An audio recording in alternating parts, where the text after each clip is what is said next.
Hi, welcome to the Lair. This is Craig, and this is role-playing, riddles, and random encounters. And today we're going to be talking about magic items and how magic items can affect your campaign and your player characters, and my insight on how to use them, and some ideas and some takes I have on it. First thing is magic items. How do you want them to influence your game? You can either go with that magic items are very powerful and magic is everywhere and there's a magic shop and it's just like you're throwing magic out like it's candy. Now, if you want to have a Willy Wonka campaign, that's fantastic. It'll be really hard to keep it up, and it'll be your player characters get spoiled and bored, and it's, in my opinion and from my experience, it doesn't go well. You either want to have a mid-level amount of magic and magic items, or you want to have scarcity. So if they find something, it's incredibly cool. 5th edition Dungeons & Dragons kind of worked out kinks on this, and I think they did a fantastic job at Wizards figuring this out. But you have to decide which way you want to go. My advice is a lower level of magical items and magic. There's also already plenty of magic with wizards and clerics and sorcerers and bards and stuff with their spells and abilities. So, okay, next thing you want to go over is, should magic items be a focus, or should they just add flavor to the player characters? So first I'm going to talk about flavor. Flavor is amazing. That's where people find magical items that are either standard or they're homebrew. And homebrew, for those who don't know, is stuff that you create yourself. So they're out of your imagination, your magic, your power, and they can do crazy things, weird things, fantastic things. But it's about fun, and it's about fitting magic items for the players so they exactly fit in. So if it's a rogue, something that can actually make them maybe not be invisible like a standard magic item, but they might be some sort of camouflage or some sort of shape change or some sort of mist or just something totally different. Maybe they look like a bunch of flowers by the side of the road. Who knows? Just that's homebrew. So you want to decide if you want to have standard magic items or if you want homebrew ones, and that's for flavor of characters. And flavor is really important. It adds fun to the game and it makes people feel good about their characters. And I like homebrew better than standard, but there's no way to get around standard magic items. They're just going to happen because it's easy access in the Dungeon Master's Guide, and that's really cool. So that's great.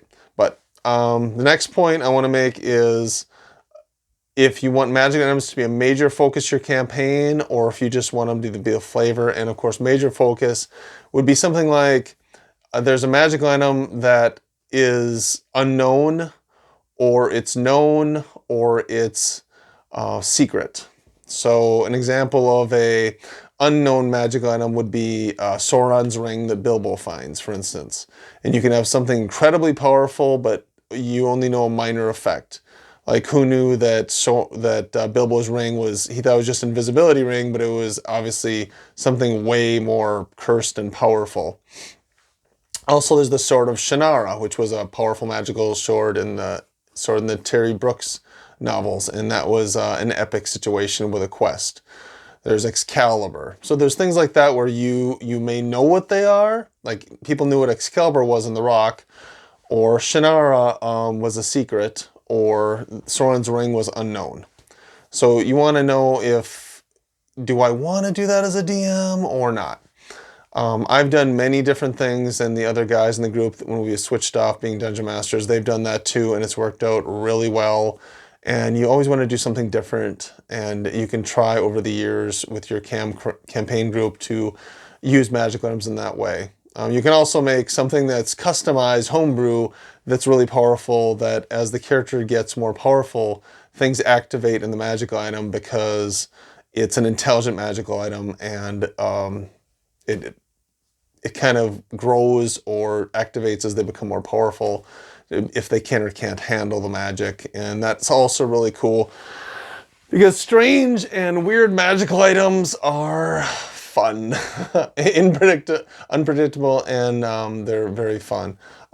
So I wanted to focus on magical items because sometimes in a group, DMs are scared to put them out there, or sometimes they put out too many, or they just don't know what to do. And if you're a new dungeon master, you want to you can build a whole campaign around one magical item, which is awesome.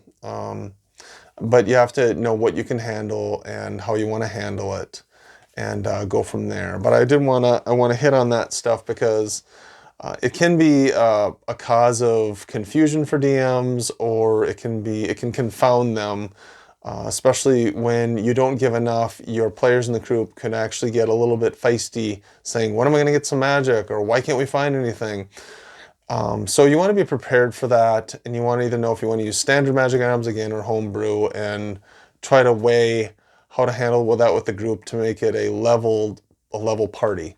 Because another problem that you have to go over is when you have the encounters in the group, the monsters, do they have magic items or do they not have magic items? So you want to figure that out as well.